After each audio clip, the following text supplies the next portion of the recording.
Pasamos ahora al otro lado. Si Antonio Antela padeció la infección y lo ha pasado mal, hubo personas que le cuidaron, como esta doctora del Hospital Universitario de La Coruña, y tengo el inmenso placer también y de gusto de presentar a Juan Ambrosioni, compañero del servicio en el Hospital Clínic, que él nos va a hablar también de la experiencia que ha tenido a lo largo de estos días en primera línea.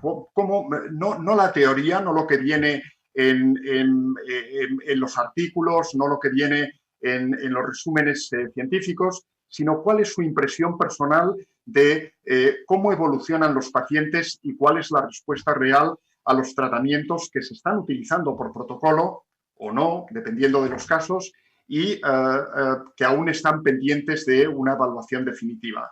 Por tanto, Juan, te agradezco mucho. Además, he de decir que tú has caído con la infección por COVID, permíteme decirlo, y por tanto doblemente te lo agradezco porque el esfuerzo para presentarlo es doblemente grande. Muchas gracias y adelante, adelante. Buenas tardes. Ante todo quisiera agradecer al doctor Esteban Martínez, presidente de GESIDA, y a GESIDA por la invitación para dar este webinar, también a los patrocinadores. Lo que me ha pedido el doctor Esteban Martínez es que dé una experiencia práctica de lo que hemos aprendido en el terreno, viendo a los pacientes con COVID en estas primeras semanas. Esta es un poquito la guía que voy a seguir durante mi presentación, y me gustaría empezar con algo que ya ha sido discutido previamente, pero es una impresión que tenemos la mayoría de los médicos que estamos viendo pacientes con infección por VIH, y es que no hemos visto ni una mayor incidencia ni formas más graves en los pacientes con infección por VIH. Este es un comunicado por mail que emitió hace unos poquitos días la Sociedad Europea de SIDA, con la salvedad de que hacen el comentario que tenemos poca experiencia y debería asumirse que pacientes que tengan inmunodepresión muy importante, con CD4 muy bajitos, menores a 200, o que no estuvieran tomando tratamiento antirretroviral, podrían presentar formas más graves. Quería empezar con esto y pasando un poquito una breve reseña de lo que es la patogenia de la infección por COVID. Como pasa con muchas otras infecciones víricas, tenemos ciertos componentes que son directamente producidos por la infección viral en sí mismo, por la replicación, pero también mucho daño tisular producido por la respuesta inmune del huésped.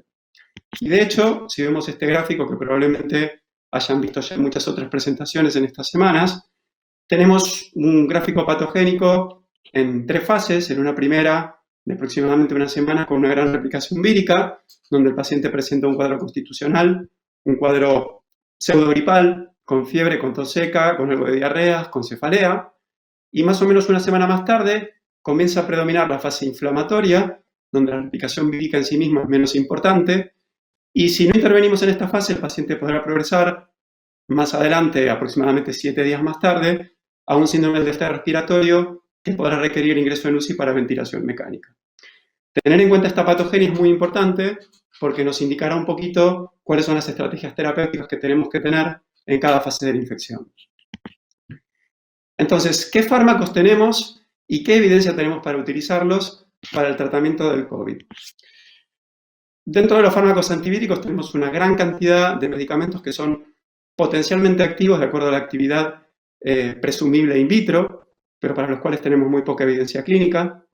Tenemos también una gran cantidad de inmunomoduladores o de inmunosupresores, como los corticoides, inhibidores específicos de ciertas citoquinas o de sus receptores, como la IL-6, la IL-1, y también una gran cantidad de medicamentos que podrían tener una acción mixta, inmunomoduladora por un lado y antivírica también, como son los inhibidores de las janusquinasas o la misma hidroxicloroquina y acitromicina, que además de poder inhibir en ciertos pasos la replicación vírica, tienen un efecto inmunomodulador.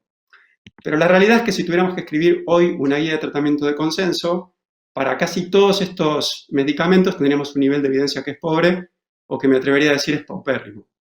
Y en muchos casos además hemos tenido resultados contradictorios, como hemos visto lo que es llamado el clásico del Olympique de Marsella y el Paris Saint-Germain, los datos publicados por el grupo de Didier Raoul en Marsella, hablando de una gran velocidad en el clearance viral con hidroxicloroquina y acitromicina en secreciones respiratorias, y hace poquitos días el grupo de Jean-Michel Molin en París diciendo lo contrario. Más aún, los escasos ensayos clínicos ya publicados han arrojado resultados negativos. El más penoso para nosotros ha sido el del lopinavir-ritonavir para las formas graves, aunque se usó en monoterapia. Pero también es cierto que tendremos muchos resultados de ensayos clínicos que están en curso en las próximas semanas y que nos ayudarán a tener mayor nivel de evidencia en las próximas guías. Entonces nos hemos encontrado con una situación muy difícil, que era condensar toda la información sobre toda esta gran cantidad de fármacos, antivíricos e inmunomoduladores, ante una avalancha real de pacientes que requerían un tratamiento y para los cuales teníamos que hacer algo para evitar la necesidad de cuidados intensivos en todos ellos. En este momento, al momento de hacer esta presentación, en el Hospital Clínico hemos tenido ya más de 1.600 hospitalizaciones por COVID, en 18 plantas, 13 unidades de cuidados intensivas, 4 plantas de hotel medicalizado y la hospitalización a domicilio. Es decir que necesitamos en muy poquitas semanas condensar toda esta información y dar una respuesta adecuada para todos estos pacientes. Esto llevó a que en este tiempo vayamos ya por la versión número 12 del protocolo de tratamiento. Estas guías fueron elaboradas por el jefe de servicio de infecciones, el doctor Alex Soriano, y el doctor Felipe García, más los evaluadores, y es un documento que está en revisión permanente. Y lo que dice nuestra versión número 2 es que para un caso de infección por COVID ya confirmado probable, porque desde hace algunas semanas ya no realizamos de forma rutinaria en el contexto de pandemia el frotis a todos los pacientes que consultan en urgencias, para aquel paciente que presente una infección de vías aéreas superiores o incluso una neumonía leve, definida por un compromiso unilateral, con mínima alteración analítica y que no tenga comorbilidades, simplemente el tratamiento sintomático y la vigilancia. Basada en la información que hablábamos antes de toda esta cantidad de fármacos disponibles para el paciente con neumonía leve y moderada, pero que requiere hospitalización, es decir, que no reúne las características del anterior, hemos decidido y seguimos optando por una triple terapia con lopinavir, ritonavir, hidroxicloroquina y acitromicina, más o menos la posibilidad de añadir remdesivir, que lo teníamos en el contexto de ensayo clínico. Y ya para el paciente con una neumonía grave, es decir, aquel que tiene progresión radiográfica, compromiso bilateral, compromiso hemodinámico, compromiso analítico del estado general importante, muy en particular si los síntomas ya tienen más de 7 a 10 días. En este caso, además de la triple terapia previa, más o menos el remdesivir en el contexto de ensayo clínico, también priorizamos la utilización no demasiado tardía, para evitar que progrese el síndrome de distrés respiratorio, de inmunomoduladores, y en ese sentido el que más hemos utilizado es el tocilizumab, más o menos también otros inmunosupresores o inmunomoduladores y el uso de corticoides en bolos. Esto es muy resumido y muy esquemático el protocolo de actuación actual que tenemos vigente. Entonces, para que esto sea un poco más comprensible, vuelvo al gráfico que mostrábamos previamente y he tomado algunos pacientes prototípicos, en este caso lo que llamamos el paciente infectado. Aquel paciente que consulta pocos días luego del comienzo de los síntomas, en el cual dijimos predomina la replicación vírica y es el que obtiene máximo beneficio del tratamiento antiviral. Este es el caso de un paciente, publicado esto con autorización del mismo. Esta es su radiografía, como pueden ver, con un compromiso bilateral, y es un paciente masculino de 30 años que consulta por fiebre, con tos seca, de pocos días de evolución. Es un paciente que es VIH positivo de larga data, con una inmunodepresión importante, con alrededor de 100 linfocitos TCD4, y que ha reiniciado recientemente el tratamiento antirretroviral luego de un abandono, y que todavía tiene una carga viral detectable de bajo nivel. Al momento del ingreso, pues hemos decidido realizar un frotis que resulta positivo para SARS coronavirus 2 y un lavado bronquialveolar que es negativo para PSP. Perdón, ahora sí. Entonces, este paciente, aquí tienen sus datos al momento del ingreso, tiene una saturación basal del 96%, no tenía linfopenia demasiado importante y tenía marcadores inflamatorios y de compromiso pulmonar no demasiado elevados, salvo tal vez la PCR que era de 11. Entonces, de acuerdo a nuestro protocolo de actuación, comenzamos lopinavir, ritonavir, hidroxicloroquina, acitromicina y remdesivir en el contexto de un ensayo clínico. Y como pueden ver, su respuesta fue realmente muy buena, mejorando su saturación basal, mejorando el recuento de linfocitos totales, normalizando prácticamente todos los parámetros inflamatorios, y esto permitió que en este paciente, sin necesidad de dar ningún inmunomodulador, se fuera de alta a domicilio al cabo del 6º día de hospitalización con una muy buena evolución. Es decir, paciente con pocos días de evolución de sus síntomas, donde consideramos que lo que predomina es la replicación vírica y donde consideramos que el mayor beneficio es empezar este tratamiento antiviral precozmente. Vamos al otro extremo, el paciente que ya consulta más tardíamente y al que llamo el paciente más inflamado. En este caso, este paciente es el que obtiene el máximo beneficio del tratamiento inmunomodulador. Y este es un señor que tiene 70 y algo de años, que consulta por fiebre, por tos, pero en este caso de 10 días de evolución, y que en el centro de atención primaria se le realiza un frotis que es positivo para el SARS-CoV-2 e inicia ambulatoriamente la misma triple terapia, lopinavir, ritonavir, hidroxicloroquina y acitromicina.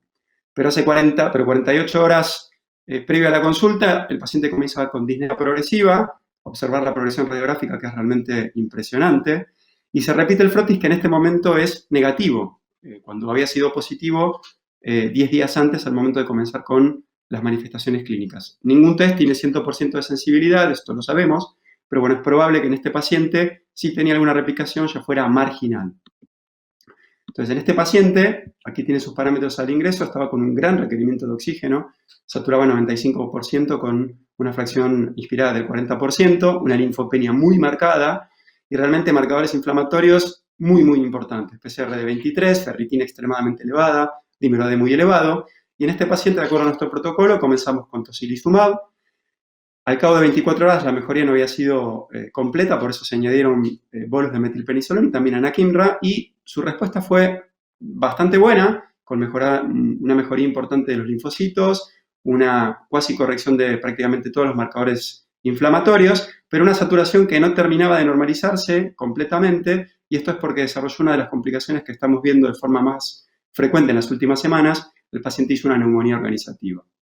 Entonces, como prototipo, el primer paciente consulta muy precoz, tratamiento antivírico. Este segundo paciente, consulta más tardía, tratamiento fundamentalmente inmunomodulador, aunque aquí no lo pongo, estaba todavía también recibiendo el caléter. ¿Cuáles son entonces los problemas en la vida real que nos encontramos con estos pacientes? La realidad es que los pacientes no son tan prototípicos como los que acabo de mostrar, y en general hay una superposición de la fase viral y de inflamación en muchos de los pacientes, por lo cual la gran mayoría se benefician tanto de un tratamiento inmunomodulador como un tratamiento antivírico. Vemos mucha toxicidad con este tratamiento, conocemos muy bien los médicos que hacemos VIH, los problemas gastrointestinales del caletra, que se acrecientan con la acitromicina y la hidroxicloroquina, las interacciones medicamentosas y la hepatotoxicidad que hemos visto con el tocilizumab. Y luego recordar que no todo es COVID, hemos visto pocos, pero ha habido casos de sobreinfección bacteriana, como neumonías neumocócicas. Al principio dábamos antibióticos para todos los casos, hoy por hoy sabemos que la procalcitonina prácticamente nunca se eleva con las infecciones por COVID, y si es negativa intentamos evitar la sobreutilización de los antibióticos innecesarios.